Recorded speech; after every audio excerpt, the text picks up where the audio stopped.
Buenas tardes, habla Joel Núñez. Vamos a hablar sobre la actividad número 2 de Administración en la Salud Ocupacional. Vamos a resolver el cuestionario básicamente. La primera pregunta vendría siendo ¿por qué algunas normas de seguridad y salud ocupacional son mencionadas más que otras? La respuesta es sencilla: donde hay más problemas es donde más énfasis se van a hacer en esas normas. La segunda pregunta vendría siendo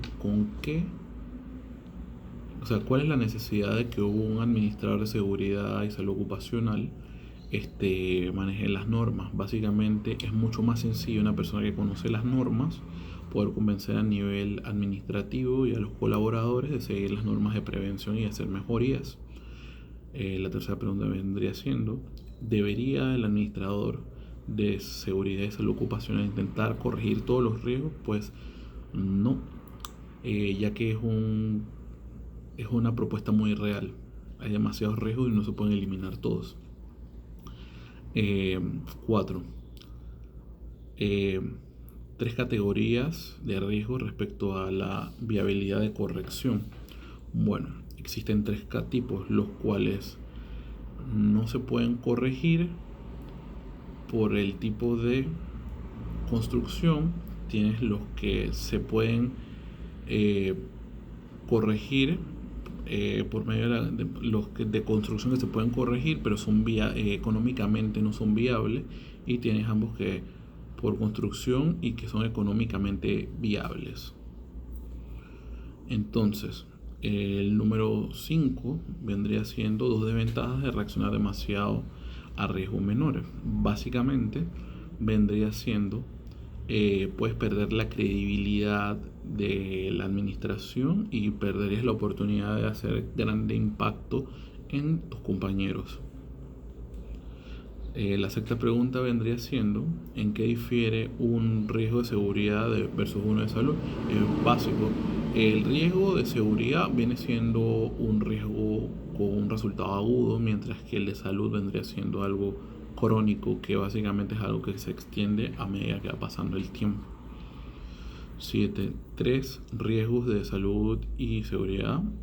Bueno, sería básicamente el ruido, puede ser la iluminación y el estrés. La número 8: tres químicos que constituyan riesgo a la salud y la seguridad. Los tres riesgos químicos vendrían siendo lo que es el polvo, partículas líquidas. Tres vendría siendo también gases. La número 9: tres agentes físicos que podrían producir un riesgo de seguridad y de salud. Físico vendría siendo iluminación, puede ser ruido, presión atmosférica. La número 10: ¿por qué el higienista necesita instrumentos científicos más que un especialista en seguridad? Básicamente porque el trabajo del higienista es medir ciertas situaciones como los gases, la iluminación, para poder hacer adecuadamente su trabajo, cosas que no necesariamente un especialista en seguridad hace. La número 11: ¿qué tipo de riesgo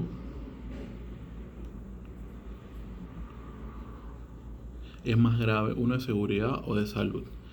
Básicamente el riesgo en mi parte médica, yo considero que el riesgo para mí es el de salud, porque es un riesgo agudo probablemente tenga solución a corto y mediano plazo, mientras que un riesgo de salud que sea crónico es algo que vas a tener que lidiar el resto de tu vida y probablemente se vaya empeorando a medida que va pasando el tiempo.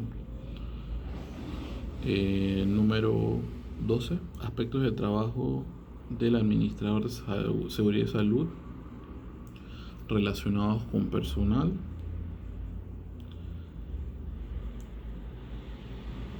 Con relación al personal, básicamente, normalmente en algunas empresas la persona que se encarga de administrar el personal es la misma persona que se encarga de la parte de seguridad y salud ocupacional.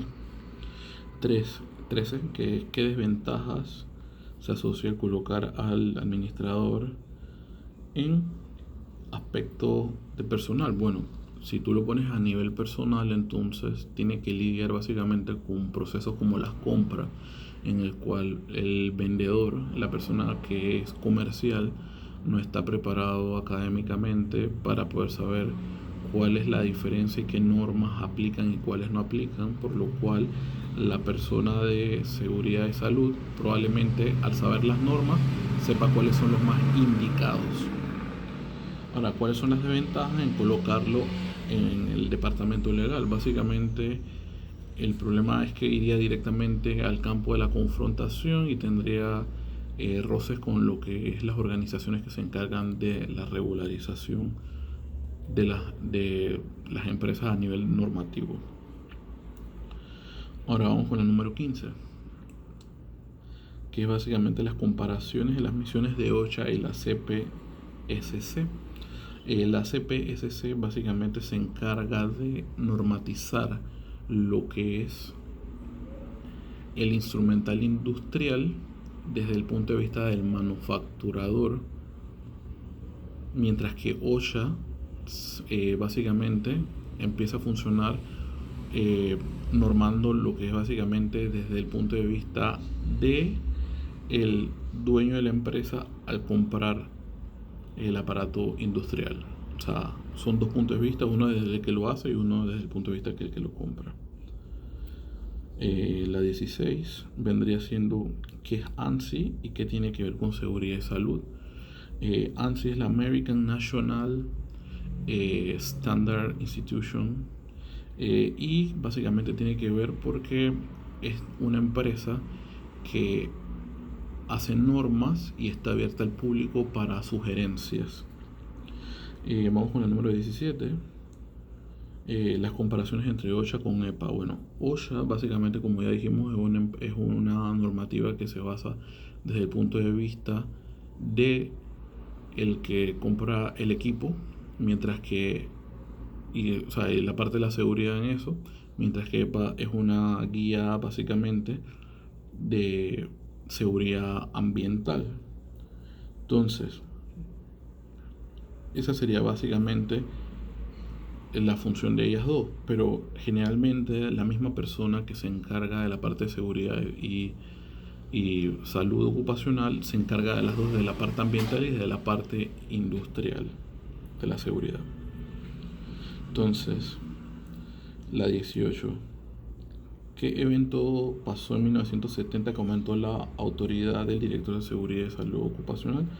Básicamente fue la creación de las normas OSHA, dándole obviamente un poco más de responsabilidad sobre la seguridad a nivel industrial.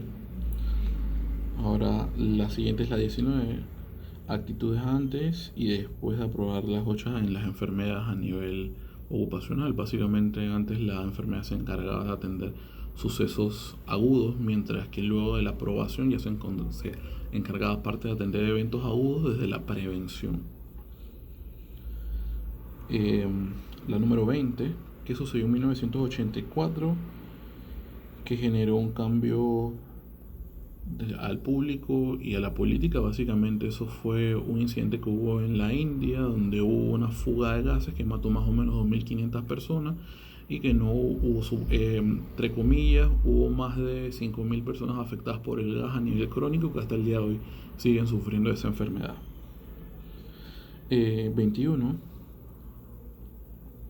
Casos de protección ambiental que puedan tener un efecto positivo en una compañía. Básicamente el caso de la crisis del petróleo en el 2008, donde básicamente las compañías trataron de reducir el consumo de lo que es el combustible, todo lo que tuviera que ver con este tipo de derivados, básicamente del petróleo, y al hacerlo, a fin de cuentas, empezaron a reportar lo que fueron ahorros y por ende son ganancias para la empresa. La número 22, 4 cuestiones ambientales que hayan que se le ha dado mayor énfasis en el siglo XXI. Bueno, reducción de los hidrocarburos, básicamente evitar la deforestación, las leyes antitabaco y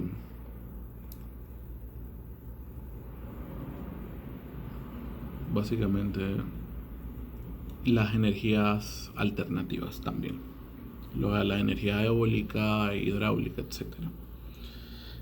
Número 23, relación de la ingeniería verde, entre la ingeniería verde y el calentamiento global. Bueno, básicamente la función de la ingeniería verde es reducir el uso de hidrocarburos para poder generar menos efecto invernadero y por ende disminuir lo que es el calentamiento global. Y la número 24 vendría siendo industrias que han reaccionado como fundamental la seguridad del sistema. Y porque, bueno, la industria fue básicamente lo que sería la industria aeroespacial, que descubrieron que básicamente la serie de procesos que sigue la seguridad del sistema era suficiente para poder evitar accidentes y mejorar lo que era la gestión en sus empresas. Y la 25, en la década de 1960 se inicia un movimiento en el campo de seguridad. ¿Qué nombre recibe y qué empresas se representan dedicadas? Bueno, básicamente el movimiento fue la creación de la Sociedad de Seguridad del Sistema, que esa sociedad básicamente, como expliqué antes, hasta el tener un nivel más estructurado de gestión de procesos,